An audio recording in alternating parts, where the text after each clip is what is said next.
to those who will come into to law amendments and shed, expertise and good data on many aspects of a bill that has a number of parts to it that our caucus feels, in fact, are overdue. With that, Mr. Speaker, I'll take my place. Thank you, Honourable Member. We have arrived at the moment of interruption. The Honourable Member will be able to continue with his debate following tonight's late show. The adjournment debate has been chosen as announced earlier and won by the Honourable Member from Cape Breton Nova, who submitted the following resolution. Therefore, it be resolved that this government show respect for those unfortunate enough to live in poverty on social assistance in this province by increasing their personal allowance by more than the meager $4 per month they receive effective October of this year. The Chair now recognizes the Honourable Member for Dartmouth North. Thank you, Mr. Chair, Mr. Speaker. I take my place today to speak to a very, very important issue. As made mention in the throne speech, the importance of reducing poverty, as we've heard over the last year with resolutions brought up by the Conservative Party to address poverty in our province. But unfortunately, Mr. Speaker, what we have here today is an announcement that took place in October that disappointed many, many Nova Scotians across this province. We had an announcement that at that time the minister came out publicly and said, we have to look at the big picture. And you know, that statement itself, the big picture, takes into account a whole lot of aspects and situations that people find themselves in when they only receive a $4 increase. And what I want to do, Mr. Speaker, is paint a picture for you. I want to dispel the myth that certain portions of society do not understand about social assistance recipients. I want to allow them the full understanding of what an individual actually receives when they are at their lowest point, where they have to come to their last resort, which is the government, and ask them for help. I honestly don't believe that all of society realizes that those individuals affected by poverty and suffering from low income, there's a myth out there that part of society thinks that they are bilking the system, that they are living a lifestyle that they do not deserve. What they actually receive, and I want to go through some of the numbers. If an individual, Mr. Chair, comes into my office and is looking for help, and I point them in the direction of this government, currently that individual, if they are a single able-bodied person, would receive a personal allowance of $204 and a shelter allowance of $300. If two individuals, if a couple comes into my office, they are allotted $204 each for personal and $570 total for rent. If an individual comes in, say it be a single mother and they're raising 3 children, that individual will receive $204 and $620 for rent. Now you might ask why I'm mentioning shelter. The important thing that we have to understand, that I want society to understand, is that a $4 increase in personal allowance, what that enables a person on social assistance to do. And here's the breakdown. If I'm a single able-bodied person, I'm down on my luck, I reach out for help. Maybe I lost my job. Something drastic happened that I have to approach government for. They will allow me $300 for shelter. I ask you, Mr. Chair, where do I live in this province? Where do I find shelter for $300 a month? If I am a disabled person or a person over the age of 50 who has been affected and can no longer find themselves work in the workplace, they will be entitled to $535 for shelter, an additional $200 and now $204 for their personal allowance. But what happens, Mr. Chair, is that a rental increase comes in at some point. And when that happens to my constituents and to constituents all around this province, what happens is that the $535 goes towards a rent that has now become, in HRM predominantly, $575 to $600 a month for a one-bedroom. So what do? The extra $4 allows them to take a portion of that and pay their rent. The personal allowance is supposed to go towards their food, their clothing, perhaps a haircut, some toiletries. So if I'm paying $600 now for my one bedroom and I'm getting $535 for shelter, where does the additional money come? Well, Mr. Chair, it comes from our personal allowances that we give to individuals on social assistance. That $4 is measly, measly amount of money that does not, and when we go into society, when I talk to local businesses, when I talk to those people that are affluent in our communities that have been successful, and they will tell you that, you know, why are people on social assistance? My response is, what have we done to encourage people to get off the system? Okay? We've created programs like Harvest Connection, a wonderful program for those individuals located in the valley. It helps farmers, but it doesn't pertain to all Nova Scotians. A simple solution would be to allow a program like that, expand it, and bring it across all industry. Allow individuals to take a program like that would enable them to keep $3,000 of their income if they participate in the Harvest Connection program, but take that program, Mr. Chair, and implement it if they wanted to work at McDonald's or Tim Hortons. That's the extra encouragement that people on social assistance need. That's the support and encouragement that would be supported by all of society. Now, recently there was a week that was put on by the Coalition Against Homelessness Action Group, and it was a week discussing homelessness and the effects of homelessness and poverty on Nova Scotians. And I attended a presentation that was very thought out, that was entertained us with a speaker from Newfoundland who told us about the strategy that they took on, the Newfoundland government, which I know this current government's looked at. They've looked at the Ireland government as well. The problem I had during that lecture was that the minister took some time to come out and potentially answer questions, which didn't happen, but gave a wonderful speech about how concerned her and her government was about poverty and about homelessness. What I say to Nova Scotians now is wake up, Mr. Chair. Wake up. Because $4 a month increase in personal and no shelter allowance tells me that this government does not care about homeless people. And I'll tell you, when this came down the tube in October, my phone rang off the hook. I had emails like you wouldn't believe because people did not receive that portion of the shelter increase. And again, this is about the $4 increase, but it has an effect. When we are asking people on social assistance to raise their families, to stay healthy, to potentially get off the system, and we go and we give them $4. It's not enough. It's not enough. But this government, this current government will tell us, and they have implemented a first stage of consultation processes. My comments, Mr. Chair, is we've done the work. Organizations in this province have taken on the challenge of trying to come up with solutions and address the situations of homelessness and poverty. The Standing Committee for Community Service has done this each of the last 2 years. Last year, we brought all the organizations back and individuals back to tell us how well we did from the first form. What they told us, Mr. Chair, is that we haven't done the job effectively. One of the recommendations was to raise the shelter and raise the personal allowance. We did not need to go into a November 1st, November 2nd consultation to hear that all over again. As I brought up during question period, there are solutions out there now. The minister knows, the government knows, the cabinet knows. But when we're looking at the big picture and we're not taking into consideration of how we're encouraging and how we are enabling the marginalized people in this province, if we do not look at the big picture of where we're going to be, and potentially, and this was the last time you'll hear me say it, in the new Nova Scotia, Mr. Chair, where are those people going to be in 2020? I'll end on this point.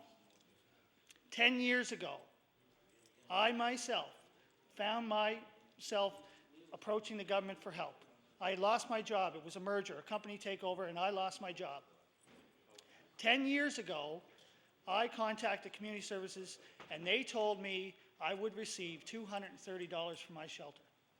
10 years ago, Mr. Chair, I was paying $400 a month rent for a one-bedroom. 10 years later, a single able-bodied person who finds himself out of luck, perhaps homeless, receives $300. $70 increase in 10 years. Personal allowance of $204. I ask you today, Mr. Chair, and I encourage Nova Scotians to wake up to what this government is actually really concerned about, and it's not those affected by poverty and homelessness.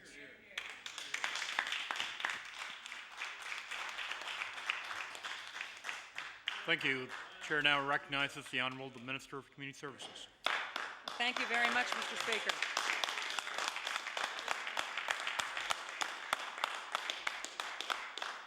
Thank you very much, Mr. Speaker. Each and every one of us, Mr. Speaker, here this evening have an idea of how to fight poverty. What we are trying to do with the development of a provincial poverty reduction strategy is form a coherent, informed, cooperative, and sustainable plan. Addressing poverty is not only government's responsibility, Mr. Speaker, it's not up to churches or businesses to go it alone. Advocates can't be expected to shoulder the obligation. We all need to play a part in finding a solution. As I mentioned earlier today, my colleague, Minister Parent, and I are co-leads on the development of the multi-year poverty reduction strategy. We look forward to the next round of consultations and the opportunity to hear from the wider public. We also look forward to delivering the strategy to Nova Scotians next year. Now, money alone is not going to solve the problem of poverty. To address and alleviate poverty, we need support at all levels of society. For our part, Community Services provides a range of income, housing, employment, and family supports. We also help fund shelters and other community initiatives to help those in need. Our $748 million annual budget funds a variety of supports, including early childhood development programs, subsidized daycare spaces, all of the employment programs under our Employment Support Services programs, social housing, affordable housing, 13 home repair programs, child welfare and residential services, and, Mr. Speaker, services for persons with disabilities, and more. Income assistance is just one tool in addressing poverty. Income assistance rates continue to go up in Nova Scotia, Mr. Speaker, while the number of people on income assistance drops. This is the fourth consecutive year this government has increased income assistance rates.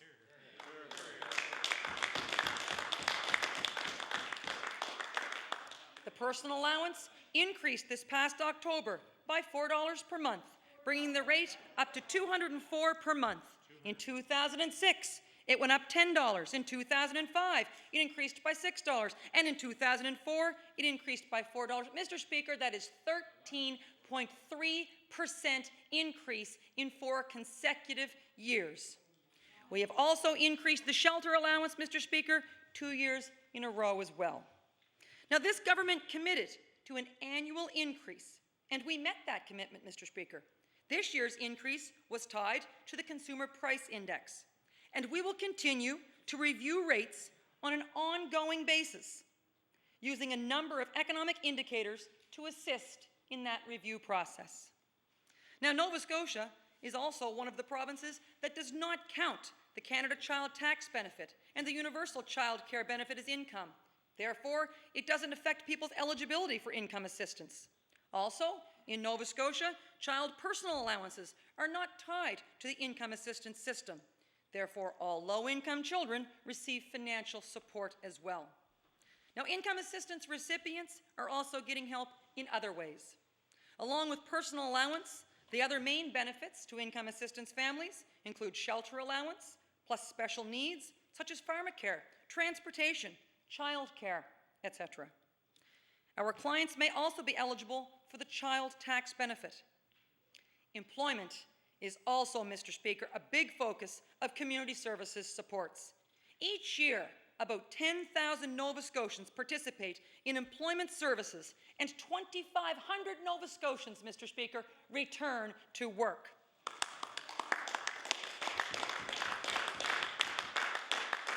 Mr. Speaker, access to affordable housing and childcare are also key components. A 10-year, $140 million Made in Nova Scotia child care plan will ensure quality child care for all Nova Scotians. Last week, Mr. Speaker, we announced a $5.2 million investment in child care in the province. The new money will fund new spaces as well, Mr. Speaker, as a change in income eligibility, meaning more families will qualify for child care subsidy, making child care more accessible and affordable, Mr. Speaker. As well, government will work with its partners to commit over $56 million by 2009 for the renovation or creation of affordable housing.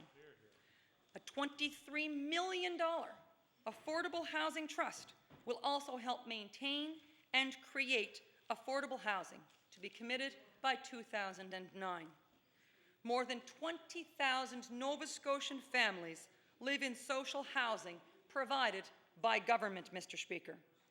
And we will continue to look for ways to help our income assistance recipients.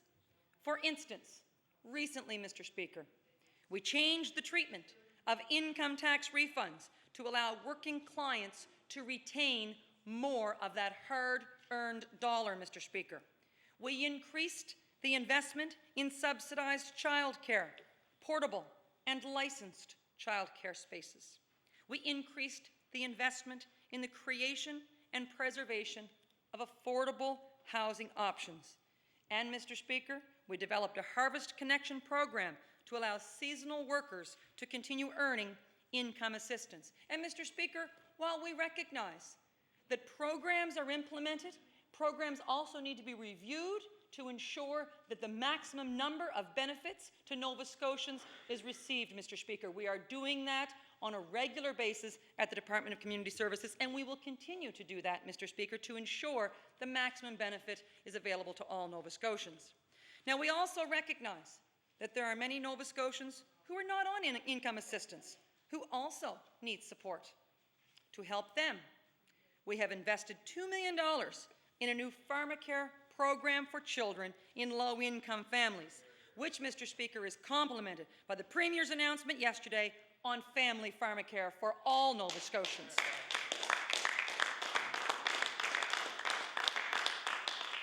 And, Mr. Speaker, we implemented a lone parent student housing program that helps subsidize rent for single parents enrolled in university, Mr. Speaker. Now, all of these efforts and a stronger economy are producing results. Between 1996 and 2005, the most recent year for which data is available from Stats Canada, the number of Nova Scotians living in low-income situations declined by over 35%, Mr. Speaker. In 2005, 8.9% of the Nova Scotian population lived in low-income situations compared to 10.8% for Canada as a whole.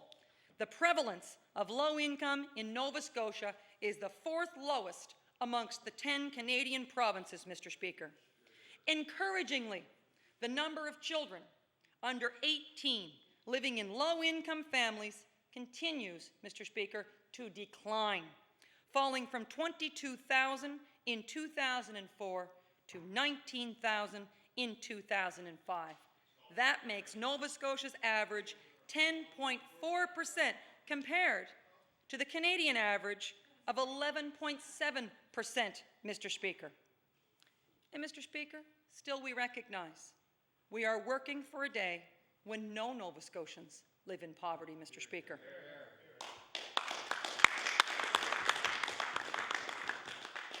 Mr. Speaker, do we wish we could do more? Yes. The poverty reduction strategy will lay out how we can have an immediate and sustainable effect on poverty in Nova Scotia. And, Mr. Speaker, there's no question that together our strongest and most persistent assault on poverty is, Mr. Speaker, a strong economy. We know, Mr. Speaker, that Nova Scotians want to be productive members of their communities, Mr. Speaker. We know that Nova Scotians, given the choice, Mr. Speaker, will continue to be productive members of their community. And, Mr. Speaker, we recognize that there are times when Nova Scotians are unable. That, Mr. Speaker, is when they turn to us. And, Mr. Speaker, we've been there and we will continue to be there. Now, Mr. Speaker, resolutions are not enough to solve this problem. We need a cooperative approach influenced by different levels of society, many sectors of the community, and the very people who live and breathe poverty. We have the research. Now we need the voices to inform the strategy. This is the only way we will truly address poverty in Nova Scotia and truly, Mr. Speaker, make it the best province to work and raise a family. Thank you.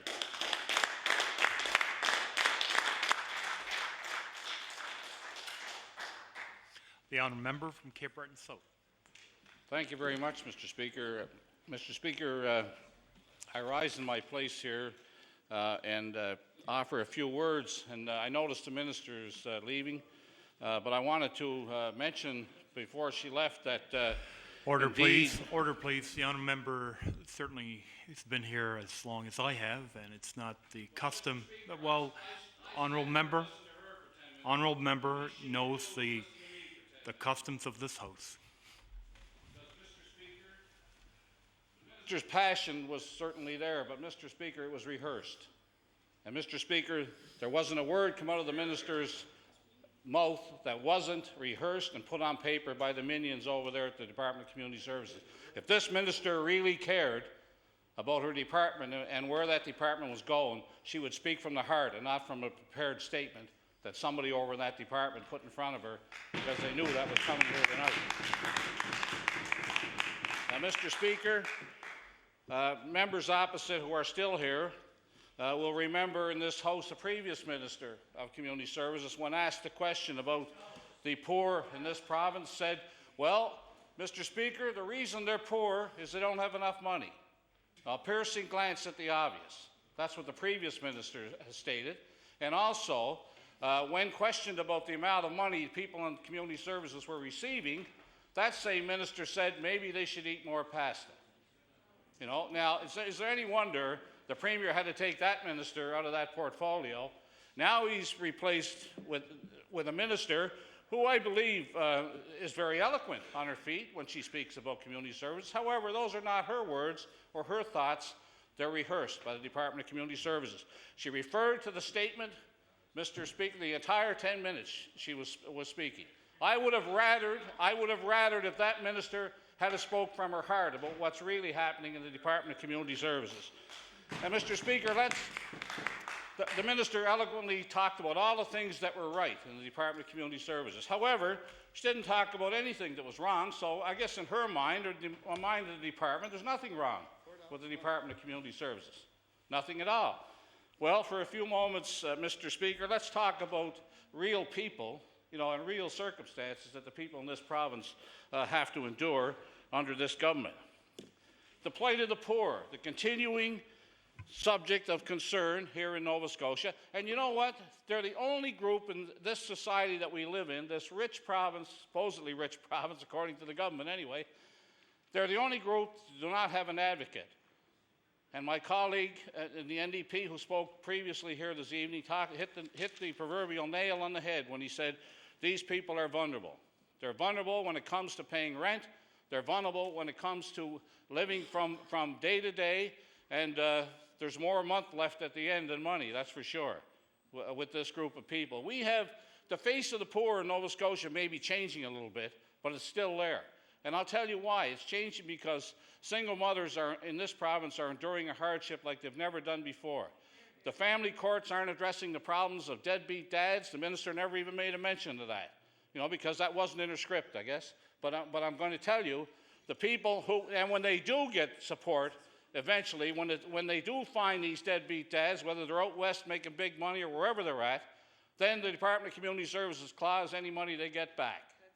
You know, and so, I mean, and they have to wait for it, and in the meantime, and the ridiculous thing that happens in this province is that when people try to exit the system by improving themselves, they're held back by regulations in the Department of Community Services that state, for example, if they're going to apply for a student loan, you know, they're not deemed ineligible when they get the student loan. They're deemed ineligible when they apply for the student loan.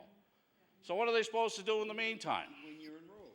Now, Mr. Speaker, you know, I've gone through this speech before, and I'm sure that my colleagues in the NDP have also expressed concerns about community services. And I've said it here before, and again, I'm going to talk straight to the minister on this.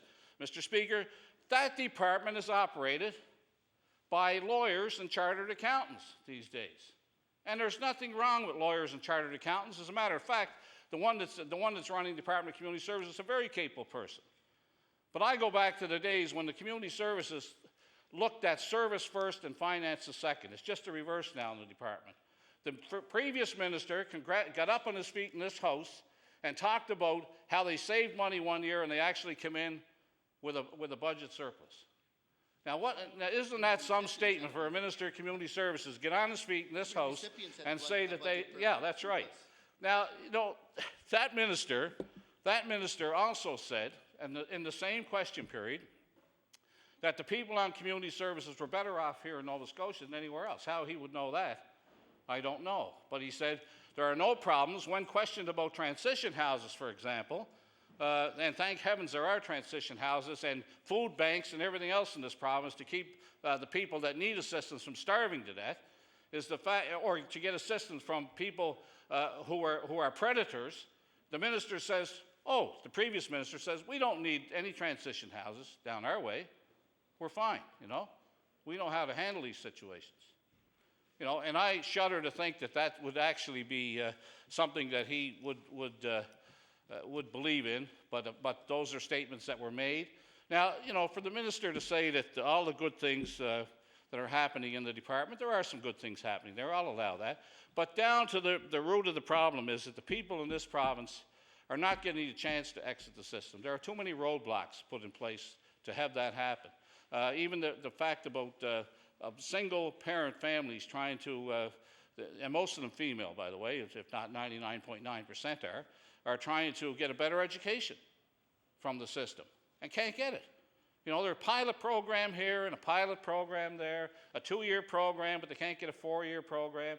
All of these impediments are put in the way of somebody trying to actually make a better life for themselves and their children. And, you know, in this day and age, with all the wealth that abounds here in Nova Scotia that we talk about, with the style of living here in Nova Scotia, that we can't look after this segment of our population that needs an advocate. And I mention the word advocate because if you were on community services or you were trying to access somebody about housing or community services, now they have the places locked up where you can't get in there. You have to have you have to speak to somebody through a door somewhere or something, you know. Or the accent seems to be on looking after the system and not the people that have to access the system, Mr. Speaker. Now, if you're trying to access somebody in government, it's almost impossible. That's why we, as MLAs, have to make calls on behalf of these people, day in and day out.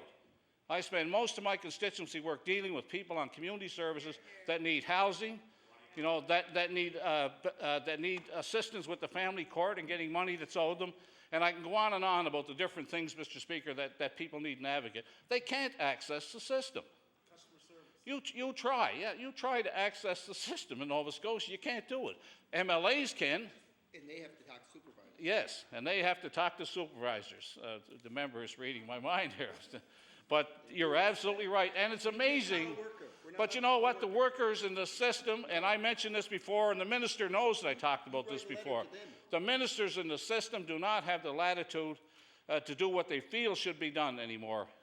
They're bound by limits of the almighty dollar, the computer, the assistance levels, what they can give, what they can't give, that type of thing. The ability to make a judgment on going the extra for somebody is not there anymore. It is with the MLAs, because we have to realize that these people, put yourself in their position. And I'm saying, Mr. Speaker, that we are the advocates for the people that need help in our community. And it shouldn't be that way, but it is that way, and it's a realistic, it's a reality in Nova Scotia that there's a lot of work needs to be done in order to improve the system. And I'm going to tell you, there are a number of people in this system who would love nothing better than have nothing to do with this system anymore. All they need is justice. They need the Minister of Community Services to sit down with the Minister of Justice and look after the situation in the family court.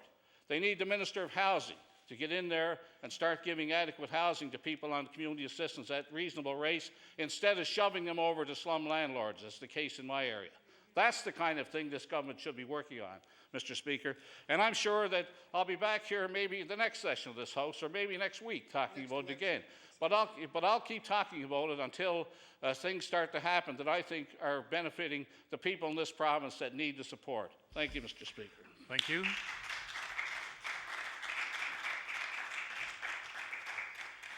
We will now return to second reading on Bill number 7. The member from Kings West. Thank you, Mr. Speaker. And just have a few minutes to finish up on this particular bill, Bill number 7, an act to amend Chapter 293 of the Motor Vehicle Act.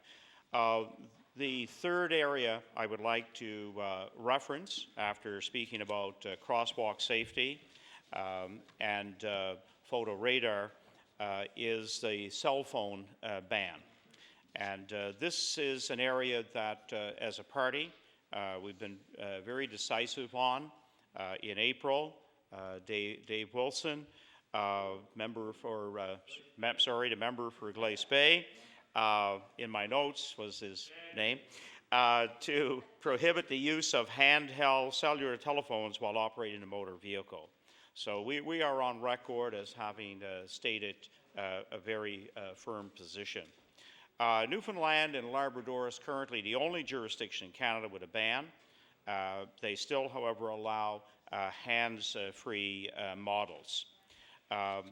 There are no clear statistics in Canada that we can reference in regards to the impact on accidents, loss of life, and injuries. However, in the United States, a Harvard study a few years ago found 2,600 deaths and 330,000 injuries were caused every year in the United States by drivers distracted by cell phones.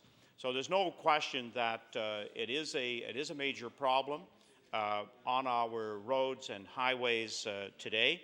Although I'm sure all of us would admit, as drivers, there are actually very many distractions that do cause accidents. Currently, there is a coalition for cell phone-free driving, and they're lobbying, of course, to stop answering cell phones, including the hands-free models.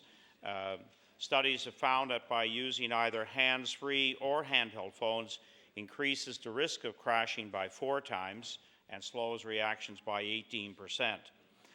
So we do have a lot of evidence that point to the fact that cell phones are a major problem for drivers. It is interesting to take a look at the countries around the world that have now instituted bans. You know, from Australia and Austria to China, to Italy, to Japan, Portugal, South Africa, South Korea, Turkey, UK. There are at least 50 major countries now that have banned the use of cell phones. So it will be one of the pieces inside of Bill number 7 that we are strong on supporting once we see the actual details of how government is planning to have this rolled out. Perhaps, again, we may need to come back to a standalone piece of legislation because, as I said earlier, there are a number of things about Bill number 7 that we don't have a lot of details at this time. and I think it's important for government to do its work on this bill. Give us the details after it, and of course law amendments could in fact help us shape and define bill number 7. With those words, Mr. Speaker, I will take my place. Thank you. Thank you. Chair will now recognizes the honourable member for Halifax Needham. Thank you. Thank you very much, Mr. Speaker. I take my place this evening briefly to speak to Bill 7. And first of all, Mr. Speaker, I'd like to say how nice it is to be back here on the job. And I'd like to, I guess, once again thank the people of Halifax Needham for their continued support. I hear the Minister of Service Nova Scotia, Municipal Relations over there, saying that he was really happy to get back here as well. And he was getting concerned, as I was, Mr. Speaker, that maybe we would never be coming back here. So I share his point of view on that. That it was high time that the Premier decided to come back. Mr. Speaker, I've been a proud resident of the north end of Halifax for the better part of 30 years. And it's a wonderful part of the city. It's a part of the city that frequently is stigmatized with concerns about crime and safety. And Mr. Speaker, safety concerns are always at the forefront of my work, especially because of that stigma in parts of my community. I was very happy to attend some of the town hall meetings that were organized around the city, particularly at the North Branch Library. The former Minister of Justice, in fact, was there at the beginning of that town hall meeting.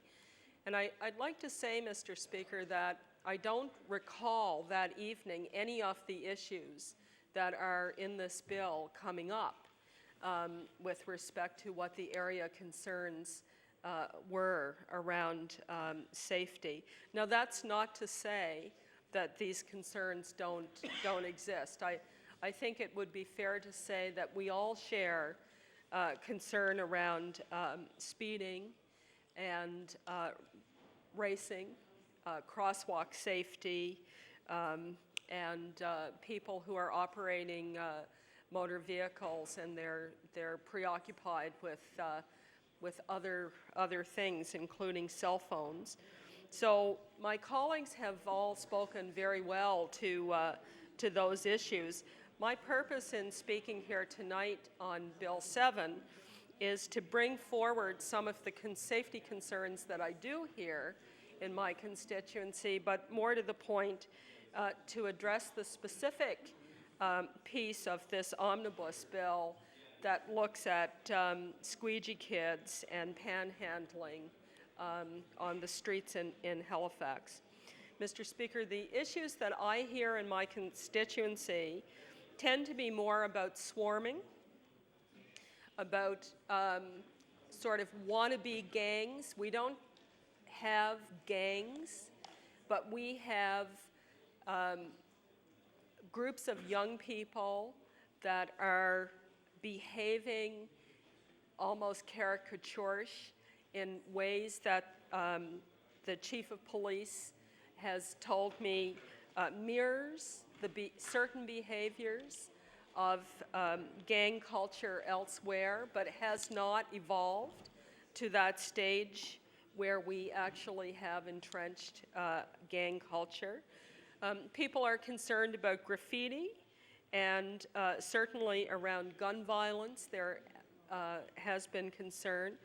And something that I have never heard, I think, this government address, and speak about, but I think is very important to have a discussion around, and that's the whole issue on black violence in our communities, where there are substantial black communities and people who deal with the realities of racism every day, and the loss of young black lives, young black Nova Scotian lives. And that's of real concern to me, Mr. Speaker, and I know it is probably to many other members of our legislature and our broader community. And I guess I would say, Mr. Speaker, I would really like to see this government take some initiative in terms of dealing with some of those more serious crimes. The other issue that came up at the town hall meetings in my constituency are the number of unsolved murders in the HRM, and it's substantial. I think there were approximately 30 or 40 unsolved murders, and Mr. Speaker, we know that there are a number of unsolved murders with respect to women in our province, and I know that that is of great concern not only to their friends and family members, but certainly in their communities. Now, Mr. Speaker, this bill doesn't deal with any of those issues. It doesn't deal with crime. It doesn't deal with swarming, graffiti, gun crime, gang crime, all of these kinds of serious problems that people are very concerned about. It doesn't deal with the issue of assaults on the commons, Mr. Speaker, which has been an issue, and I did have the opportunity to attend a meeting about crime on the commons, and I'm pleased to say I signed up as a citizen on patrol, and hopefully by the spring that will be organized. And Mr. Speaker, I was very pleased today to see that Chief Beasley in today's paper has spoken out about his concerns around the guardian angels coming to the province of Nova Scotia. Mr. Speaker, unlike the Citizens on Patrol, which is an effort for citizens to organize themselves to be eyes and ears on, and if they see anything suspicious, to report that to the police who have the proper training and equipment to intervene. There is great concern in the constituency I represent that the guardian angels are much more interventionist in their orientation with people who are neither trained nor equipped, nor with the judgment, nor with the kind of proper screening to be out there on the streets doing this kind of work. And to hear Chief Beasley today, or to read his comments, was a great relief to me, Mr. Speaker. But I diverge a bit from the bill, and I thank you for your indulgence in that. Mr. Speaker, the bottom line here for me is that in the 10 years I've been a member of this legislature, almost 10 years, I have had almost no calls or complaints about squeegee kids or about panhandling on the streets in Halifax. And I remind members that I represent a substantial portion of Peninsula Halifax. My constituency, in fact, includes the Willow Tree intersection at the Holiday Inn at Roby and Quinpool Road. It also includes the intersection up at the end of Windsor Street overlooking Fairview Cove. It includes these places I point out because this quite often are intersections and locations where you will find squeegee kids or other individuals with signs asking for change. So in the 10 years I've been here, next to no calls. I won't say no, I can recall two. I can recall 2 calls, Mr. Speaker. So in a way, I'm reminded of the debate at City Hall around the cat bylaw when counselor after counselor after counselor was interviewed about the number of calls they had with respect to pussycats, they had either none or almost none. So with respect to calls from constituents around squeegee kids or panhandlers, primarily in the intersections where I see them in my constituency, 2 calls in 10 years, Mr. Speaker. So I'm wondering how this has become a priority item for the government here today.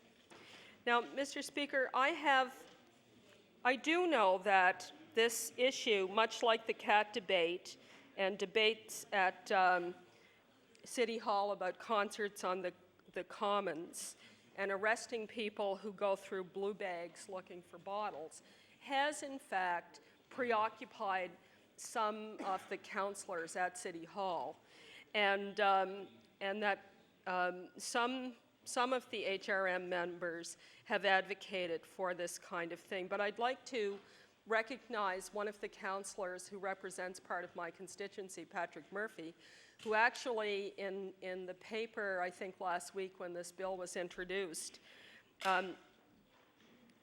to his credit, raised questions about whether or not this is the right way to go, and the fact that perhaps we need to be thinking more about addressing the causes and the reasons for people being at our intersections, offering to wash our windshields or asking for change. And Mr. Speaker, I totally support his point of view. And it seems to me that this approach that is being taken here is not the right approach. And I think it misunderstands who are the people who are at these intersections and why are they there asking for change or to clean our windshields. And Mr. Speaker, I can't imagine that this government, with all of the resources it has available to them in an excellent public service, doesn't understand what the research tells people about who these people are and why they're there, because certainly there's a lot of information out there. Mr. Speaker, first, many of the people who are there are young people, and that's been made mention of. A very high percentage of young people who are among the homeless on our streets are in fact former wards of the child welfare system and child welfare agencies. And many of these young people were kids who were in care. And we could speak with Dr. Jeff Carbonneau over at Dalhousie School of Social Work, who is an international expert on street kids, not only here in Canada and Nova Scotia, but in fact internationally throughout Latin and South America, as well as here.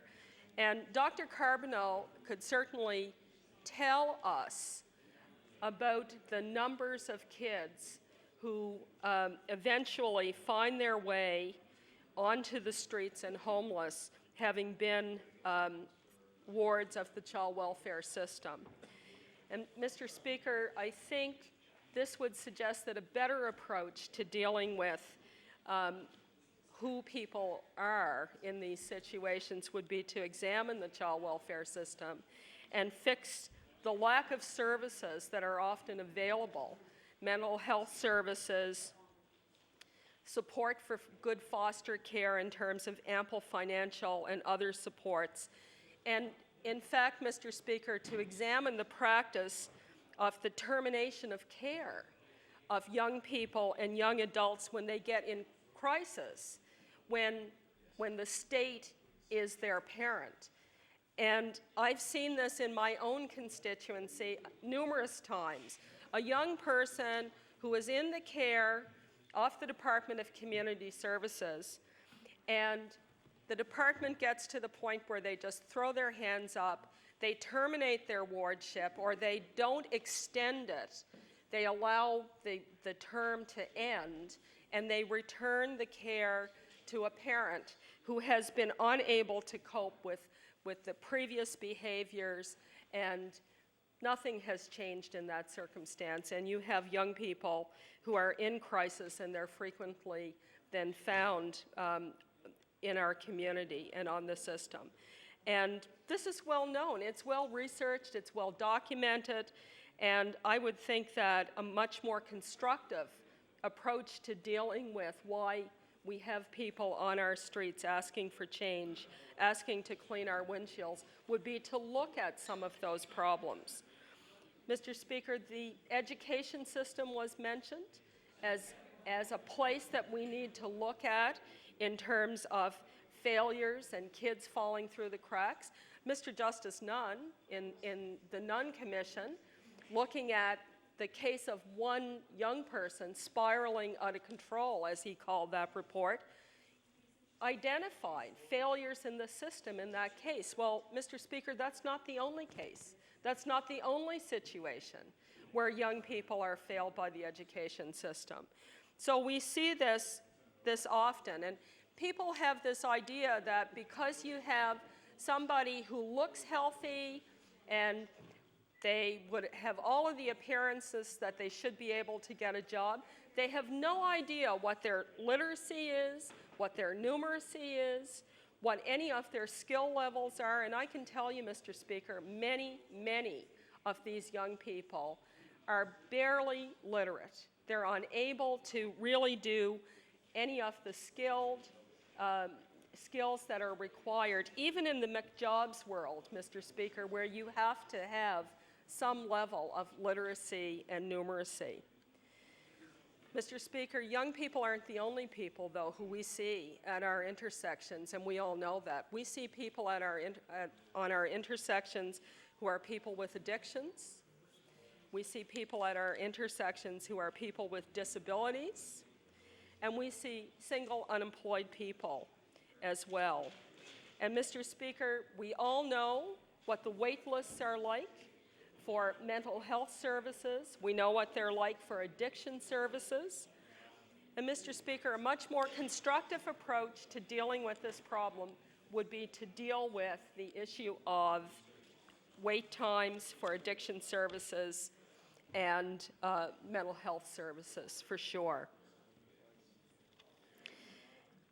Earlier in this debate, Mr. Speaker, my colleague and your colleague, the member from Richmond, noted that we didn't see people on the streets asking for change or asking to clean your windshield a decade ago.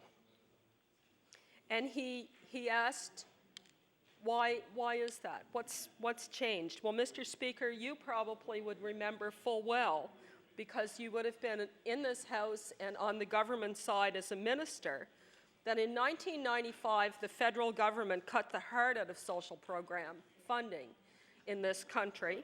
They eliminated the Canada Assistance Plan. They eliminated established program funding. They replaced that with the Canada Health and Social Transfer, and they reduced by billions of dollars the amount of funding that they would have available for social programs under those two other plans and programs. They cut EI to the bone. They eliminated the National Housing Program that gave provinces an opportunity to build affordable housing.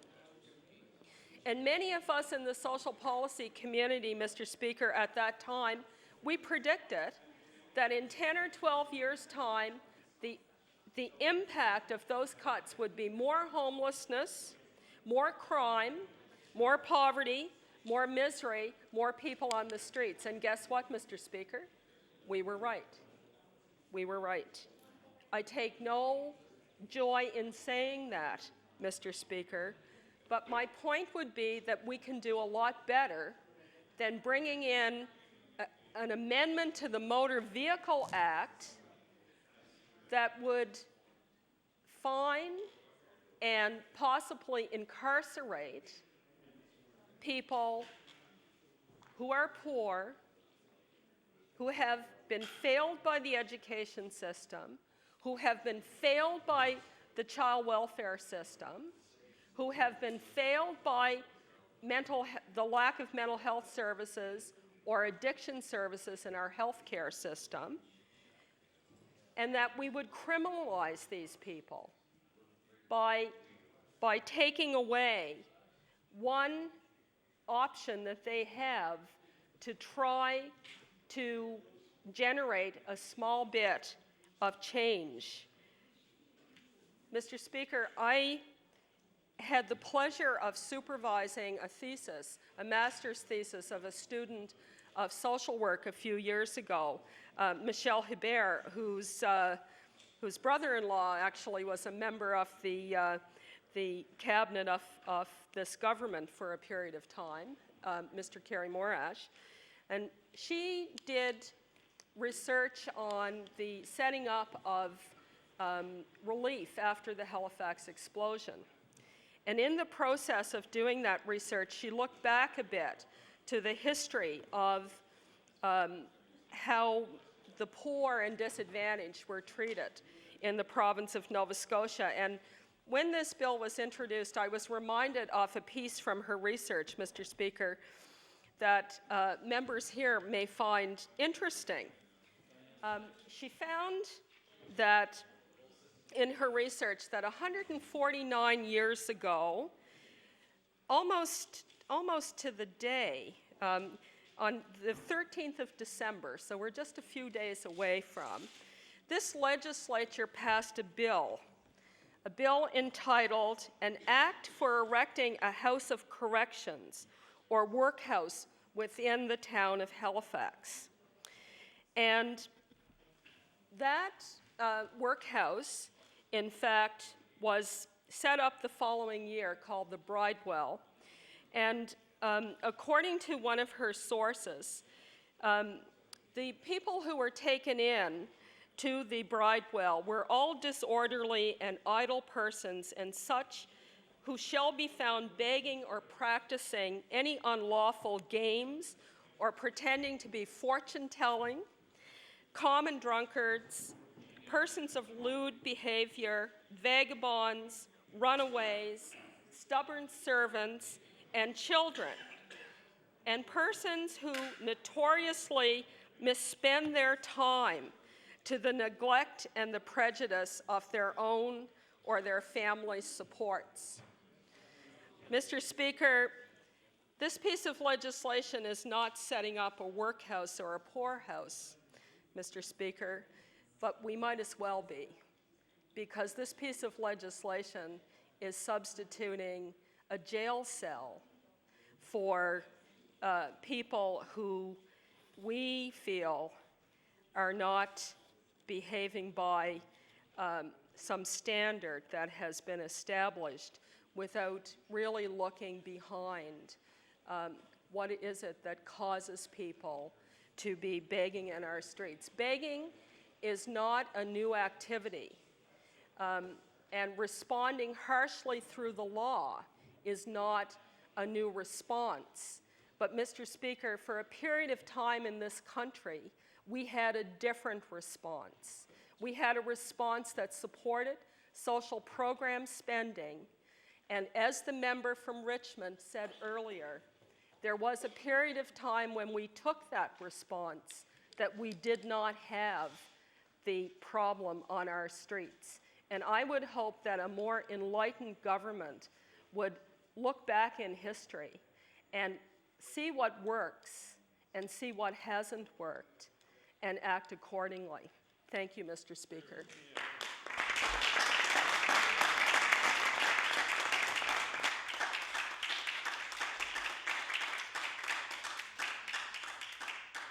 The Honourable, the member for Halifax Clayton Park. Well, thank you very much, Mr. Speaker, and it's a pleasure for me to rise tonight and say a few words on second reading with Bill number 7, the Act to amend the Motor Vehicle Act, and it includes a lot of different provisions and actually covers quite a number of areas. So I hope to be able to touch on at least a few of those in some detail tonight. Certainly, Mr. Speaker, I have a couple of concerns about changes that we do make, and I'd like to preface my remarks tonight going back to a bill that was brought in here about a couple of years ago. I think it was the fall of '05. I had introduced a private member's bill calling for doubled fines in school zones and playground zones. And the government, actually, the Minister of Transportation at the time, introduced your own bill, a government bill, that would achieve that aim in school zones. The problem I have, Mr. Speaker. Order. The honourable member for Halifax-Clayton Park has the floor. Thank you. Thank you. Thank you. The problem I have, Mr. Speaker, is that that bill passed. It was a government bill, and it had support from the House, and it was to double the fines in school zones for speeding. And clearly, again, a safety move, a move intended to help children be safer, and we're all encouraging kids to walk to school. There's a big effort in the schools in my area to encourage the children to walk. A lot of parents are worried because of traffic and speeding around the schools. So I think it was an important bill at the time. But the point I wanted to raise as we look at these new amendments and new suggestions is that from that bill, there was no signage ever agreed to. So when a driver approaches a school zone and is entering that area, they have no way of knowing that if you're speeding in that zone, you're going to get double the fine. I raised that at the start of the school year this year, and there was a government press release came out afterwards saying, oh, by the way, school's starting and make sure you don't speed because it's double the fine. But what's the chance that most drivers know anything about that? Really, my intent when I raised the bill was that there would be signage at school zones that would really reinforce the importance of going slow and being careful in school zones. And anyway, here we are. We've got something that isn't signed properly and has yet to be enforced, Mr. Speaker. There have been speeding tickets given in school zones since that bill came into effect, and none of them have had double the fines. And I had looked into that recently to see if it has been enforced at all, so it hasn't been enforced. And I can clearly tell you that the HRM police will not be concerned about laws that we pass here if we don't enforce them ourselves. If we don't have a commitment to it or we're ignoring the importance of it, then they will not take it seriously either. And so when we go forward with any of the changes that are proposed in this bill, I hope that there will be a greater attention to detail and a greater intent to let the public know, to have proper signage for anything that we're doing that makes a substantive change, and to actually follow through on it, because that's where the deterrent comes in, Mr. Speaker, is when people know that there's actually this additional fine and people are aware of the impact. Because otherwise it's entrapment to offer a double the fine when nobody even knew it was in existence. So I think it's really incumbent upon the government to ensure that they follow through with the proper implementation of any of these changes that may find their way through with this bill. I think that's very important, just as a way of showing our certainty around this. Now, crosswalks are a big part of this, and in the summer, the government came out with their interim report from the committee that's been discussing crosswalk safety, and you know, a very important committee, a multi-stakeholder committee. I believe it has police, RCMP, HRM, and the province. So it's a group of experts that are looking at crosswalks, but what a disappointment that interim report was, because the biggest recommendation came down to better definitions of the driver's responsibility and the pedestrian's responsibility, and who's supposed to do what. And I mean, really, I don't think there's a great deal of confusion about what a pedestrian should do. I mean, their intent is to cross safely. They should be attentive to that. Both parties have a responsibility. Drivers are responsible for being careful as well. And just going through the detail of the bill tonight, having a look at some of the clauses, they seem very self-apparent. Now, perhaps it's because I'm not a lawyer that I wonder whether we have to actually legislate and spell out some of these requirements that pedestrians have. One certainly suggests that you mustn't cross the street if there isn't enough time for a car to stop safely.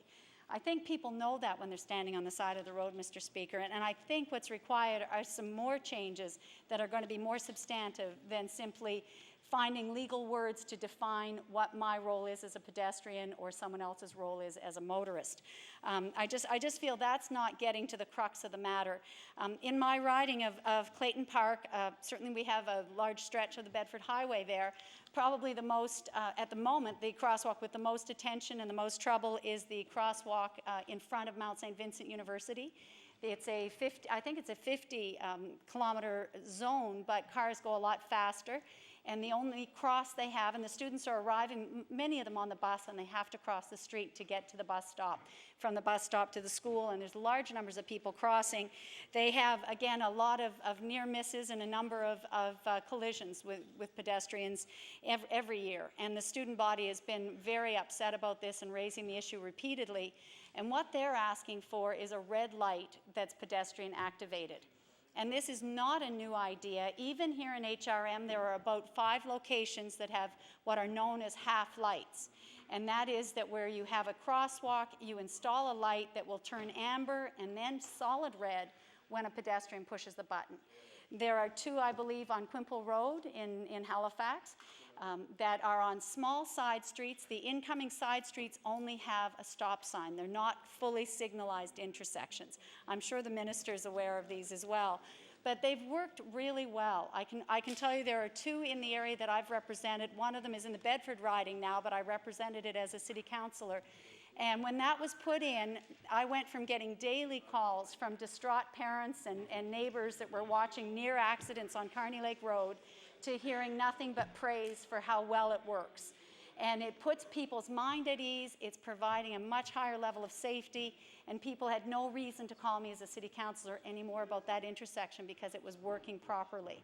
And people that are driving cars understand the difference between, you know, I guess a flashing orange, which is a bit nebulous, and the solid red. They know they're supposed to stop. There's no question about it. You come to a full stop when you're at a red light. And it has, as I say, that introduction of that one on Carney Lake Road was wonderful. And there's also one in my riding on Lacewood Drive, which is in front of the Keshen Goodman Library, where not only do a lot of people go to the library, but hundreds of students walk to Halifax West High School. And there are just floods of pedestrians going through there every day, really all day long. And it's been very successful there as well, which is a fairly fast 4-lane roadway. And I find it works very well, and yet HRM isn't taking any steps to extend this option of red lights at pedestrian crossings, and we haven't got the leadership here in the House to move ahead with that. And I do believe that the evidence is clear, not only here in our own municipality, but in municipalities across the country, that this is effective not for every intersection. It's not needed at every intersection, but it's very effective at high traffic, high pedestrian crossing, fast stretches. And I think we need to look at it and have an open mind about introducing that. And I know my colleague, I believe my colleague from Clare had brought that in a bill last winter, or last spring, asking that the government look at that, and that would be the solid red lights that are known as half lights. So I think that is something I was very sorry not to see here in this bill, and to really just see the further extension of the definitions that were called for in the interim report. Another point I wanted to raise around crosswalks was the need for education. And I've been hearing this again for the last 7 years since I was first elected to Halifax City Council, that we were, you know, the city was going to do a big education plan and that's what's needed. I'm sure others that have just come from council have heard a lot about the education that's needed. But we need to give kudos to HRM, who in September of this year released a little booklet that exactly lays out what you should do and how to be safe on the streets as a pedestrian. It talks about crosswalks. And they circulated that. I believe they mailed it to every home in HRM, because I know I received one at my house. And what I did hear, having talked to some people around the rollout of that program, was that the province had an opportunity to participate in that booklet and to participate having their name and the provincial recognition on that program so that it could be extended to other cities and other towns and used across the province. But there was no interest on the part of the province or the provincial representatives that were engaged in this crosswalk committee, and therefore it came out solely under the auspices of HRM. And again, I chide the government, because I think that was an opportunity for you to cooperate. We hear a lot about partnerships and combining our resources.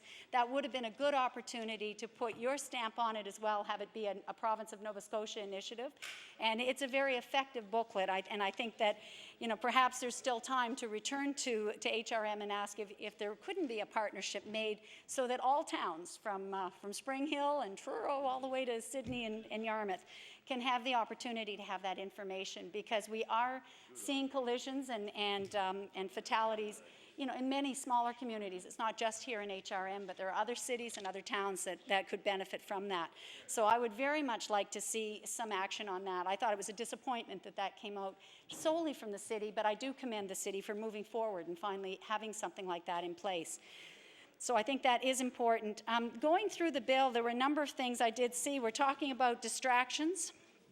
And I had a concern, as I believe my colleague for Richmond has already pointed out, about what would be considered a distraction that we will see later in regulations.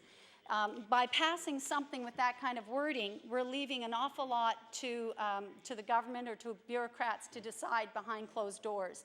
And I believe that we should be able to identify here and within this bill what kind of distractions we're considering to be an offense.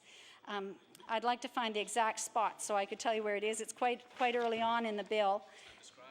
But there you go. It's actually section 100D, which says in this section, prohibited driver distraction means a distracting activity or distracting device prescribed by the regulation. And, you know, just in casual discussion, we were wondering what exactly could that be. There are a lot of things that we have maybe in our cars or on the side of the road that are distracting or whatever, but we need to know what they are so that we can give them proper consideration. And it makes me nervous to allow that to stay as is. I hope that we do hear more in law amendments. Maybe some people will have some comments specifically about that, but I think it's important to signal to the government that, you know, there's a great deal of detail here about who a pedestrian is and what their responsibility is, and a lot of other very, very detailed things, and yet something as important as defining distractions has been left for, you know, really for a later day, for a later time to be looked at. So that is something that I would like to see changed. Going back to the double fines, I see that it's going to be introduced here for the temporary work areas, which I believe would be covering road workers in the summer months. I go back again to the fact that when I've seen this in place, it's been in Maine and a couple of the American states that I've traveled in, they definitely post a sign that says clearly fines doubled. Simple 2 words. So I hope that the minister will be looking at that as well, Mr. Speaker, as we go forward to consider what is needed. Photo radar and the red light cameras are both covered in this bill, and I gather it's really enabling legislation from what I've been told. Again, there's probably some merit to certainly to exploring it, and if it is a pilot project, I think all the more so, because we can gather some evidence here in HRM, and I think that is important. I heard the minister say that, you know, they'd be looking for pilot areas or test areas. And in my own riding, the lower part of Lacewood Drive below Dunbrack has been the scene of a number of terrible accidents just in the last year. A number where cars have gone out of control and literally mowed down pedestrians on the sidewalk. And just even last week, an accident in the wee hours of the morning, about 1 in the morning, with 3 young people seriously and in fact critically injured at that corner. So we know that Lacewood has, and I've seen the speed records that have been captured when they put the temporary speed signs up that keep a record over a period of time, and it's not uncommon for cars going 70 and 75 in that area, which is a 50-kilometer zone and has a lot of homes along that stretch. So it would be a good one, I think, to look at for a stretch of road that should be kept under control. I have seen more police in that area. I would certainly say in the last year, there's been more radar and police checks, but the speed of traffic there is really dangerous. And, you know, I would be, along with other members of this House, I'm sure, willing to consider whether or not this would improve safety, because if it would, I think there'd be an appetite for it in our riding and among the citizens of HRM. But we do worry, and I think it would be inappropriate not to mention the concern that any area that's going to have photo radar, again, must be properly signed. If I've seen sections in Calgary when I've driven there where there is clearly a sign with a little camera on it, so you don't have then the criticism that the government is entrapping people and tricking you about moving around the sections that are under surveillance, essentially under this camera surveillance. And I think it is important. That's being upfront, and it's being honest, and it's being clear. So I would very much really push that the government continue and look at the signage as an integral part of the program. And again, I think with the red light cameras, the evidence is that a disproportionate number of our accidents do occur around intersections with left-hand turns or people running a light when they shouldn't be. The red light cameras may, again, make it safer in those intersections that are so busy. So, you know, I would still prefer to see what we hear from the public at law amendments and to look more at the evidence in other jurisdictions. But I think that the government is, in this instance, looking for ways to try and cut down on accidents in the city and trying to find ways that we can be safer.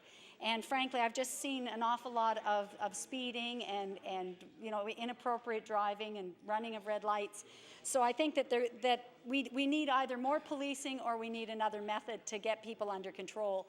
So this may be something that has merit, but we do want to look at that. Needless to say, with both those being quite a major change in terms of using technology in this way, I would want to see more about how that might work here in HRM and whether it is appropriate. The street racing, I think, is a very important thing to address, and the impounding of the cars and taking away of licenses for the drivers is important, and stronger fines as well for street racing, I think, send a strong signal. So those are all important things. In talking about distractions on the road, I thought it was a good opportunity, Mr. Speaker, to go back to modified mufflers. I didn't see anything mentioning modified mufflers, but I think really loud motorcycles on roads are a huge distraction to other drivers. I think they frighten drivers when the vehicles pass, and I think they frighten pedestrians. Thank you, Mr. Speaker. As I say, I believe there should be legislation that looks at how we control modifications to vehicles that are made, particularly motorcycles, but not only motorcycles. They're made to some of the smaller cars, like Honda Civics are a very popular one. And we all see it at Canadian Tire or other places where they're advertising these great modified muffler systems. And they do make more noise. And to what benefit? I can find no benefit to them, to be honest. It isn't a performance issue. It doesn't improve your car's performance or efficiency. It just makes more noise. And I think that that's something that I would call a distraction. If you want to name that in the regulations, maybe that would be a good thing that I would suggest, Mr. Speaker, as we go forward, because that is a real distraction and really takes away from quality of life as well for people in the city. So that covers just about all of the aspects of this bill, I think, that we had identified. Oh, the cell phones. We haven't talked about cell phones. That's a big one. There's a lot in this bill, isn't there, Mr. Speaker? I think for a new minister, he's put a lot into one bill, no question about it. The cell phones, I'm really glad, frankly, that we'll be able to have this discussion here in the House and at law amendments, because I think as members of the legislature, we have all heard, repeatedly, really, from others and our constituents about why is it allowed. Really, we've all seen bad driving as a result of somebody being on a cell phone, and we may in fact be guilty ourselves of distracted driving, and I will include myself in that number because I think it is a genuine distraction to good driving. And so, the fact that we have a chance to talk about it is good. I often, in fact, Mr. Speaker, have criticized this government for wanting to be the last to adopt new measures. And this is something where I believe only Newfoundland has tackled this in all of Canada. So if we're going to be, among the first in this country to look at it, I think that's something to be proud of, because too often we wait to see what everyone else is doing, and we are not the ones that are setting the pace. We're the ones that are just following behind. And this is something that there's been a great deal written about and a lot of evidence from the Insurance Bureau of Canada. They've gathered a lot of statistics around the accidents that are related to cell phone usage. They have their mobile sort of a mobile unit where you can be driving. They demonstrate with a test, basically with a test situation, how much distraction there is from talking on the phone or from other activities that some people are doing while they're driving, and it's very compelling evidence that you're not responding quickly enough to what's going on the road around you. So I think really it's in looking at the ban on handheld cell phones, it means the government is trying to adopt the evidence that's out there and really do their best to move forward as a province in adopting the evidence that we see and that we know will make the roads safer. So I think that's something that we're interested in and glad to see discussion about. And I do think I would be remiss if I didn't acknowledge that we would be the second province in Canada to go that route, rather than the last, which always troubles me to be so reluctant to adopt change. So this would be a positive thing, I think, for many drivers. And really, even those that might not want to do that because they talk on the phone a lot in their cars, they would still have the option of a hands-free unit, and that is safer than holding the phone, most definitely. So, Mr. Speaker, with those few comments, I'm anxious to see this go to law amendments, and I look forward to its continuing debate. Thank you very much.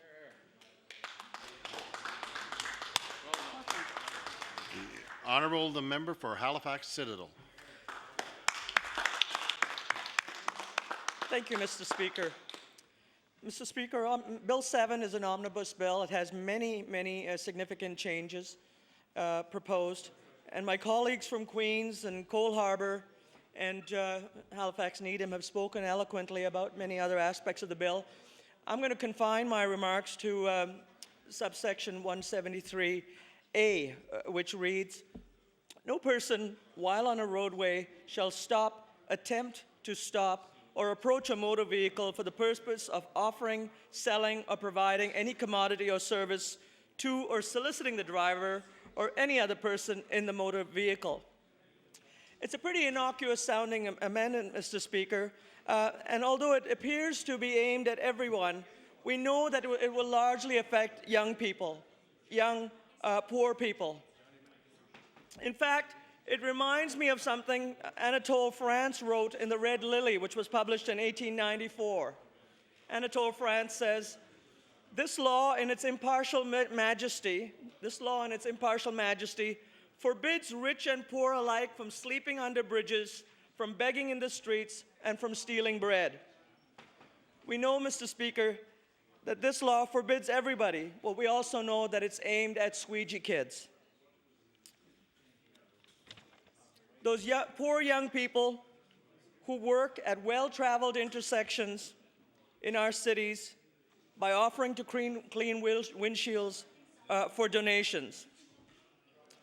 Ironically, Mr. Speaker, this bill allows those who fundraise on behalf of those same young poor people to solicit in the streets, but it does not allow them to do it themselves. Mr. Speaker, what is the threat or danger that this bill addresses? Is it vagrancy?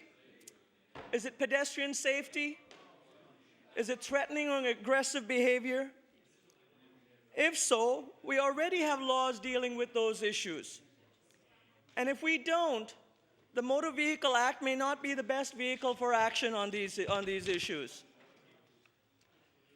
Mr. Speaker, I don't blame the government for trying to ban this activity. It makes them uncomfortable. It makes them uncomfortable to come face to face with poverty. It makes them uncomfortable to come face to face with youth unemployment. It makes them uncomfortable to see what 8 years of Tory rule have done to our young people. Mr. Speaker, this government wants them out of sight. It makes them uncomfortable to hear the truth, Mr. Speaker. Mr. Speaker, this government wants them out of sight so they can put them out of mind. Shame on you for saying that. Shame on you. This government wants to move them from our high traffic areas to the Dickensian world in the shadows of society solely because it makes them uncomfortable. Order, please. Order. The honourable member for Halifax Citadel has the floor. Thank you, Mr. Speaker. Mr. Speaker, I would like to invite the Minister of Transportation and Infrastructure Renewal and his colleagues, the Minister of Community Services, the Minister of Health, the Minister of Justice, and the Minister of Education. I would like them to come with me to Spring Garden Road, to Barrington Street, and to the corner of Robie Street and Quinpool. I would like them to speak to these young people whose livelihood they wish to take away. Many of these squeegee kids are proud young people. They are too proud to beg, Mr. Speaker, but they are not proud enough to do menial work. These ministers should talk with them. Or if it makes them uncomfortable, they should talk with Bernie Smith of the Spring Garden Road Merchants Association. They should talk with Paul McKinnon of the Downtown Halifax Business Commission.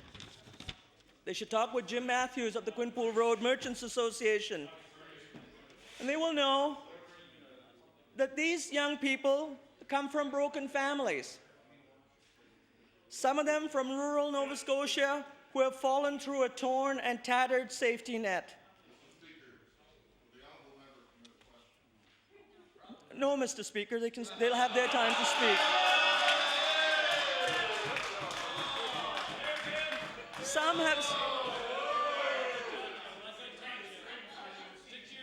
Some have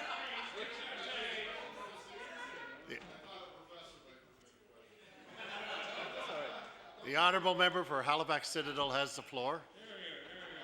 Thank you, Mr. Speaker. I'll repeat. They should, in case he missed it, they should talk with Bernard Smith from the Spring Garden Road Merchants Association. They could talk with Paul McKinnon of the Downtown Halifax Business Commission.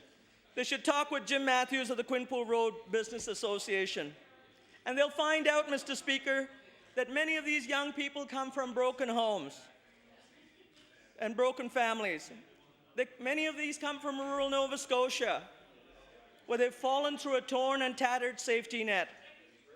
Some have substance abuse issues and addictions. Many need mental health support.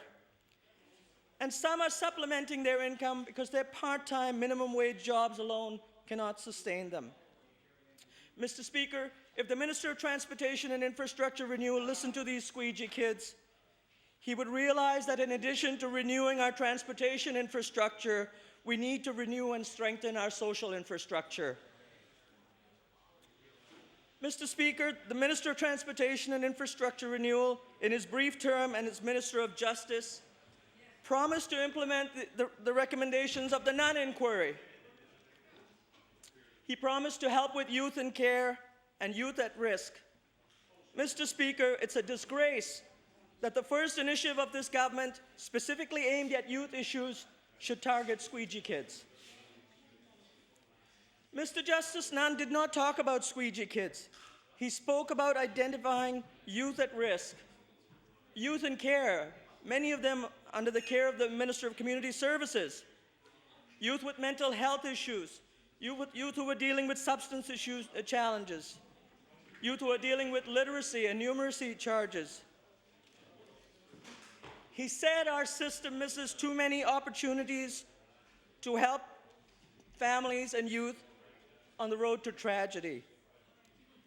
The fact is, Mr. Speaker, that this government will not pay attention to young people and their families and their challenges until they engage in antisocial behavior, until they engage in criminal behavior, and until they engage in repeat violent offenses, until they and their families are spiraling out of control.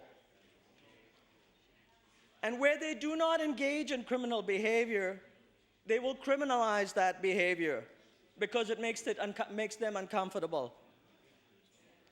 And they are now criminalizing poverty precisely for that reason, Mr. Speaker.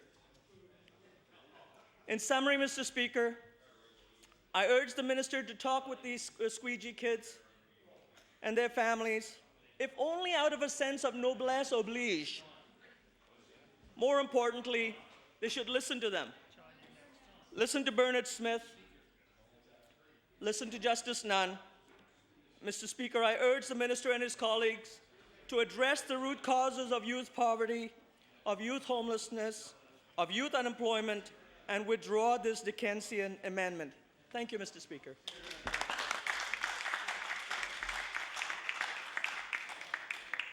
The Honourable The member for Clare.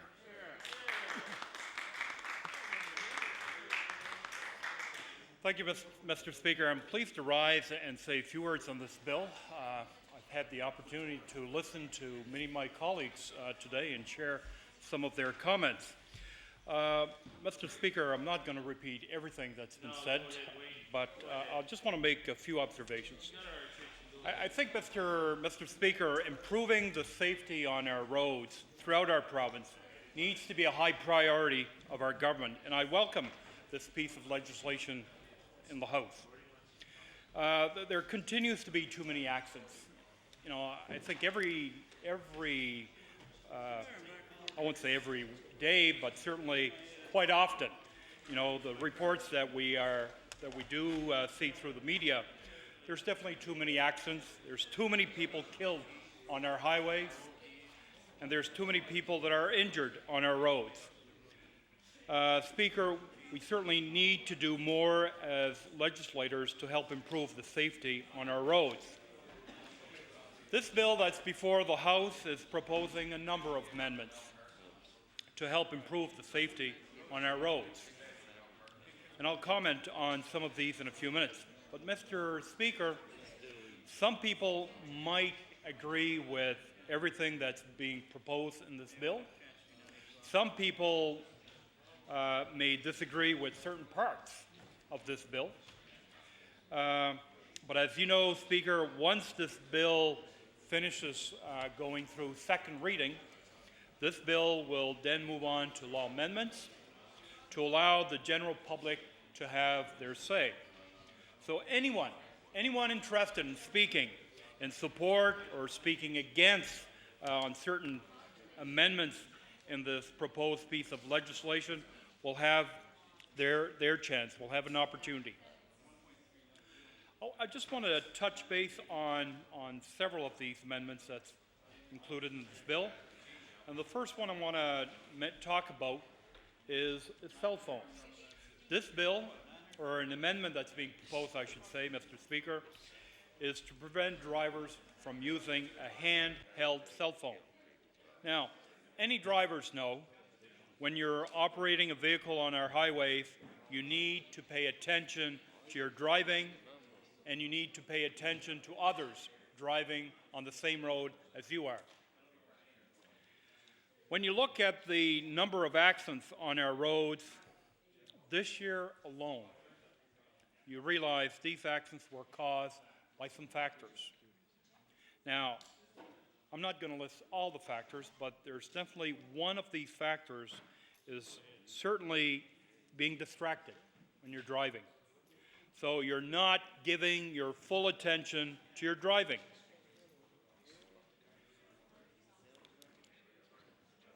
We have seen various groups in our province that have already been calling on the province to ban cell phone use while driving.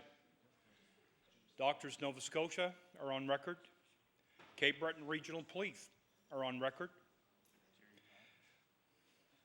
I know there has been bills tabled here in the House by the opposition over the years, and most recently, to ban cell phone use while driving.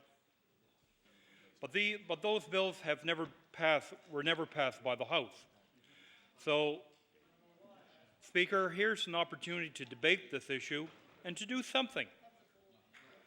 Now, when you look across the country, we see that the government in Newfoundland and Labrador is the only government that have banned cell phones so far. The government in Quebec is in the process of considering this. There's actually other provinces that are considering banning the use of cell phones. I know I'm not the only one. I'm sure all of my colleagues have received numerous emails, letters, calls from people trying to lobby for the government to ban the usage of cell phones. A poll that was conducted in September across our country, and this was interesting, just recently showed three-quarters of those polled supported banning the use of cell phones while driving across Canada. So it's not just a problem here in Nova Scotia, Speaker. This is a problem that needs to be addressed, and here's an opportunity. Under this piece of legislation, drivers will still be allowed to use hand-free phones. Now, I'm sure this will generate some discussion at law amendments if this Bill 7 finds its way over there soon. I know some people are looking for more than just banning hand cell phones. Furthermore, Mr. Speaker, we don't know what kind of penalties. We don't know what kind of penalties drivers will face if they're caught using a handheld cell phone while driving, if this legislation goes through. And I hope maybe when the minister closes debate on this bill, that he may wish to inform us on the penalties that drivers will face if charged and found guilty of this offense. I want to touch a little bit on crosswalk, because crosswalk certainly has been the talk in this House for a little while. Under this bill, Mr. Speaker, there's a proposed amendment that clarifies the responsibility of pedestrians and drivers for crosswalk safety. Now, I have to say I was expecting to see a lot more from this government on addressing crosswalk safety, and I have to say I'm really disappointed. Now, Speaker, crosswalk safety was an issue that was debated and highlighted this spring, last year. It's been in the media. It's a real concern for many, many people. Looking at the alarming numbers of crosswalks accidents throughout our province in recent years, again, clearly shows the need for government to do something. Now, looking back when the government announced in early September of this year that they would be introducing a series of legislative changes this fall to make crosswalks safer, certainly expectations were created, and all we have today is clarifications on the responsibilities of pedestrians and drivers at crosswalks. Mr. Speaker, allow me to quote just a couple lines here from the interim report of the Crosswalk Safety Task Force that's dated July 31st, 2007.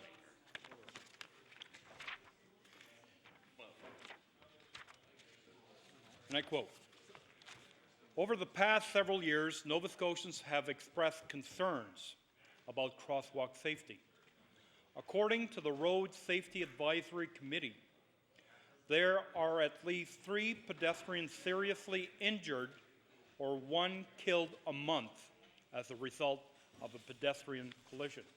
Now, I don't think we need to have a task force to tell us how serious crosswalk safety has become in this province. I've had a close call myself, Mr. Speaker, and I can tell you it just happened down the street not long ago, and I was paying attention. Of course, there was a light that says walk.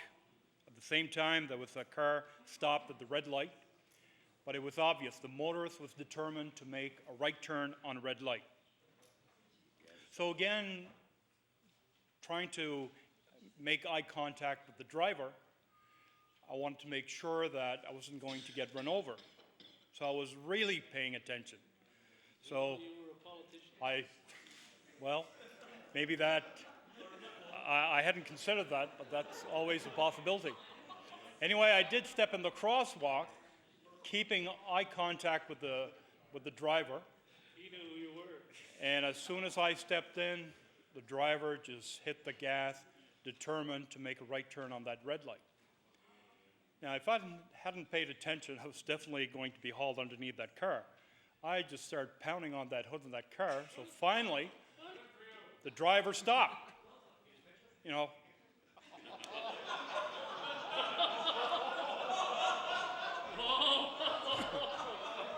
Get out your cell phone. Get out your cell I'm not going to go there.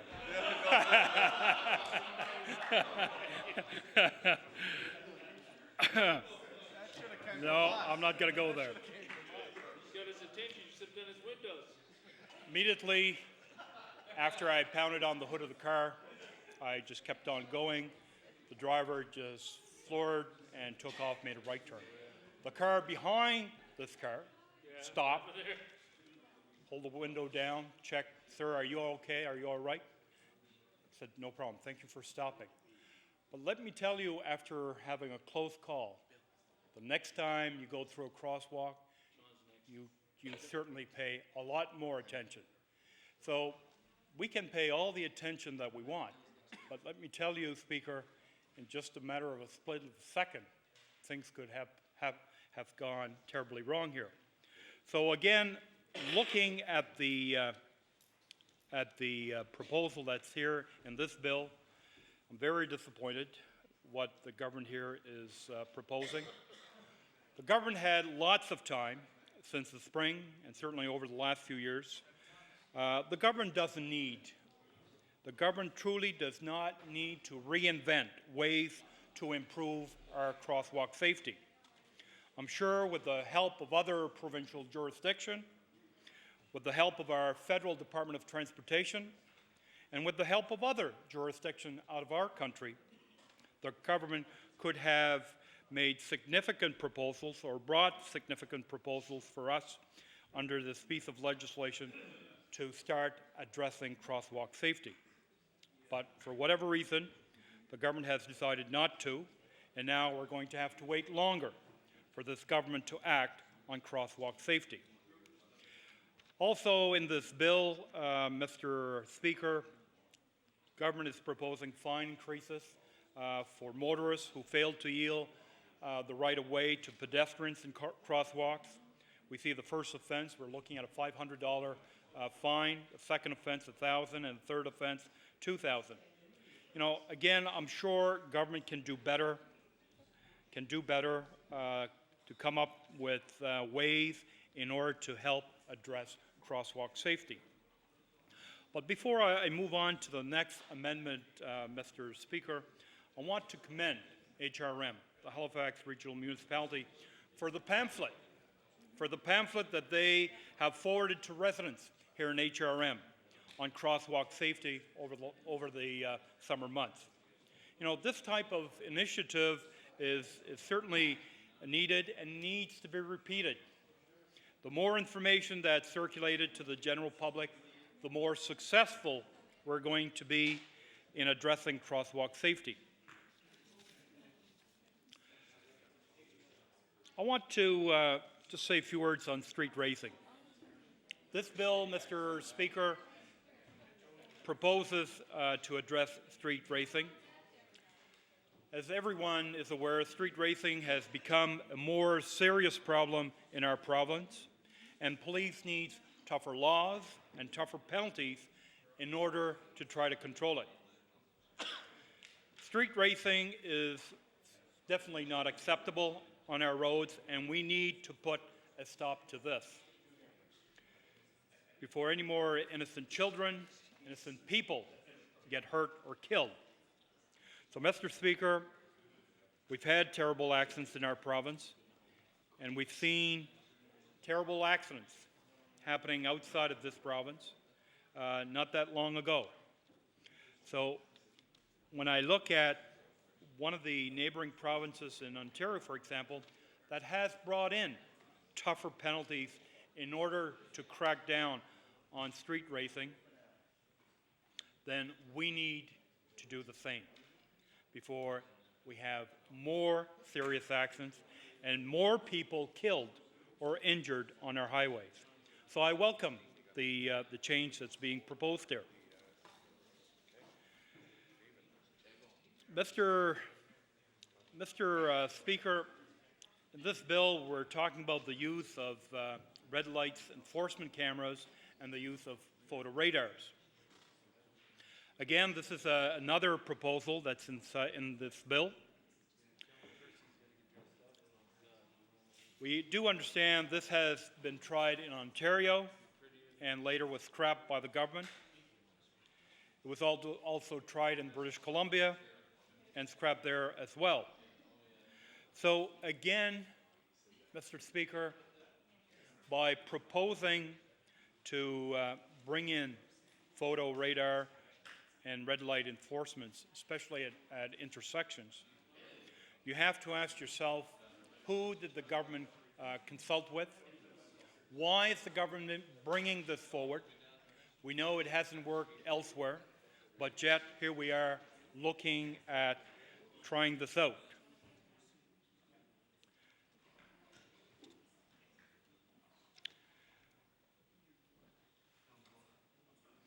We know, Mr. Speaker, if this amendment does pass, motorists will be responsible if they lend their vehicles to someone else to drive.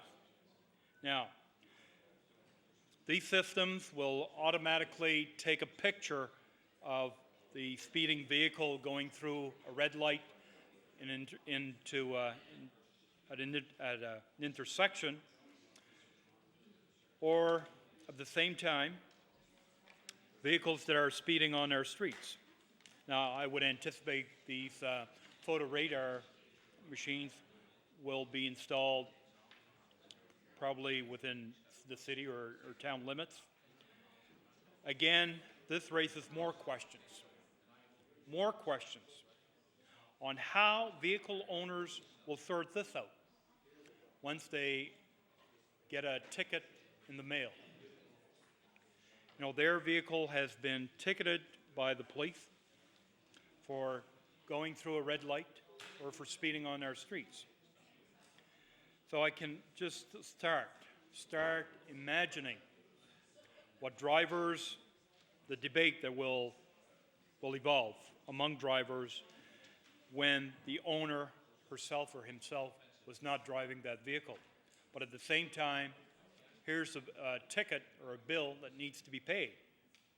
So again, I have many concerns, and I'm sure many Nova Scotians share those same concerns on photo radars and on these red light enforcement cameras. So they've been tried elsewhere. They've been discontinued. We don't need to reinvent this whole system, Mr. Speaker. I think the minister and his staff have an opportunity.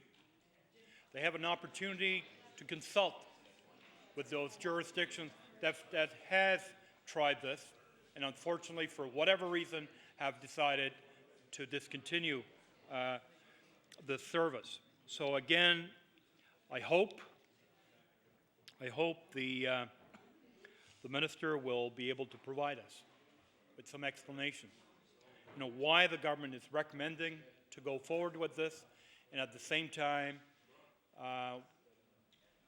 some of his colleagues have decided to discontinue the usage of this.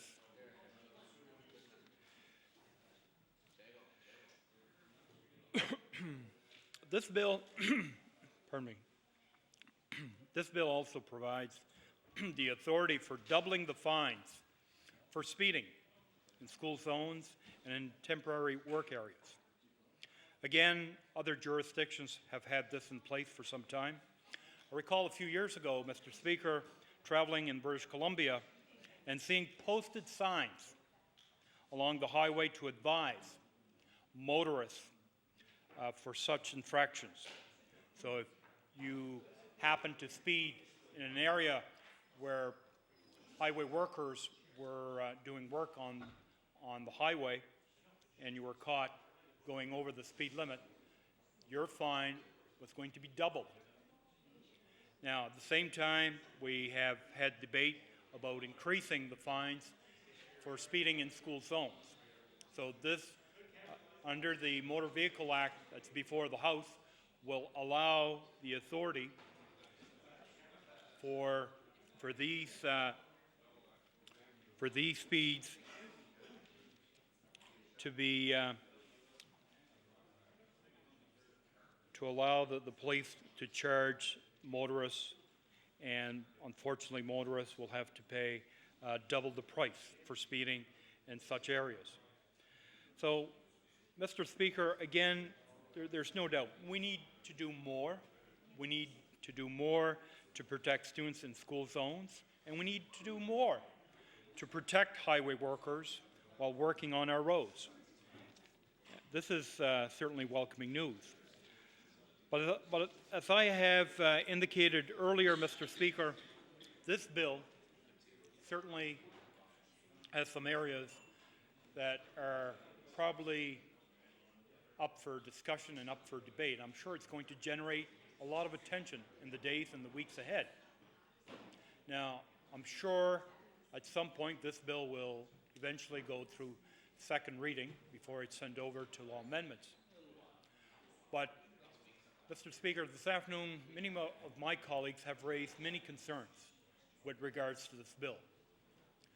I don't anticipate the minister has all the answers at his fingertips tonight, but I hope when the bill does, before the minister closes debate on second reading on Bill number 7, that the minister will provide the House with a little bit of background information on some of these proposals that's before the House, why these are being recommended.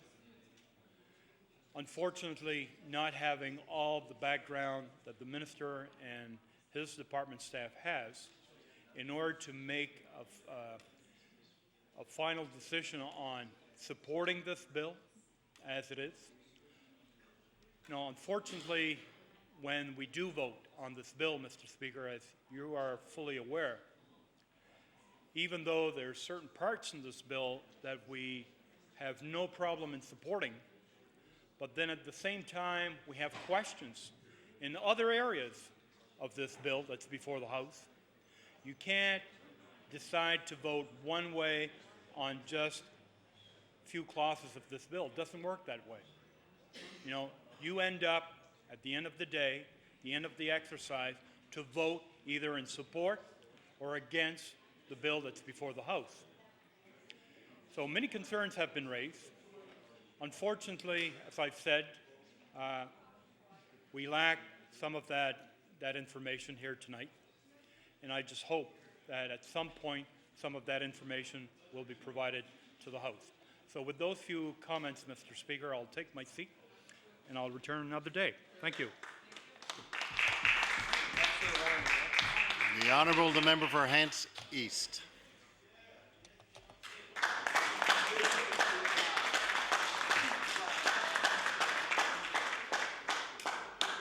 Thank you, Mr. Speaker. I guess this must be a clapper light because it came on when my colleagues applauded. Well, look, I'm glad to have an opportunity actually to speak to this piece of legislation. Mr. Speaker, I guess one of the areas that I do want to address is around the section of the bill that would make an offense for squeegee kids to solicit money, and I know that's not the wording in the bill, but that's basically the context in which I see it. I want to say to the House, Mr. Speaker, that for those who wouldn't know, I was a teacher for 15 years. No, I wasn't a squeegee kid. No. But, Mr. Speaker, one of the things I learned, I think, in 15 years of teaching was that people should not really worry about the state of the planet in terms of the next generation. Most young people that I taught were fine people. They were excellent people. They are the kind of people that you could sleep well at night knowing that at some point in time the world would be in their hands. So, Mr. Speaker, I have to say that this part of this piece of legislation, you really have to wonder, with all the important issues that could be dealt with by a government, why this would be deemed to be significant enough to be put into legislation to really prevent this activity or prevent these people from trying to get some money and trying to offer a service to kind of justify asking for that money. And so I think I'm a bit disturbed by that section of the legislation. I think my colleague from Halifax Citadel probably said it all best, and I won't try to reiterate all of that. But I have to say that quite often one of the phrases we hear from government is evidence-based. You know, we have evidence-based policy, we have evidence-based legislation. And Mr. Speaker, I want to say that in some of this bill, I would agree with the minister that there's evidence to do some of the legislation that's being enacted in this bill. And I certainly would agree that all of the stats, I think, are supportive of his trying to bring in cell phone legislation so that we're in this province we can try to avoid the accidents that would occur from inattention of people using handheld cell phones, Mr. Speaker. So that is a part of this legislation that I would say to the minister that I would agree with, that it's evidence-based, and kudos to him for doing this. And I would say that our former member in this House, Jerry Pye, would be very pleased to see that the minister has gone down this road. Now, Mr. Speaker, we're getting close to the hour of adjournment for the day. So with that, I'd move adjournment of this debate, and I'll take my seat in hopes to rise again on Thursday for this. Thank you. The Honourable, the Government House Leader. Thank you very much, Mr. Speaker. And with that, adjournment concludes the government's business for the day. And now call upon the Honourable House Leader from the Democratic Party for opposition business for tomorrow. The Honourable, the Opposition House Leader. Thank you, Mr. Speaker. Speaker, I move that we do now rise to meet tomorrow at the hour of 2 o'clock, and after the daily routine and question period, we will be calling Bill 9 and Bill 17. Move adjournment, Mr. Speaker. It has been.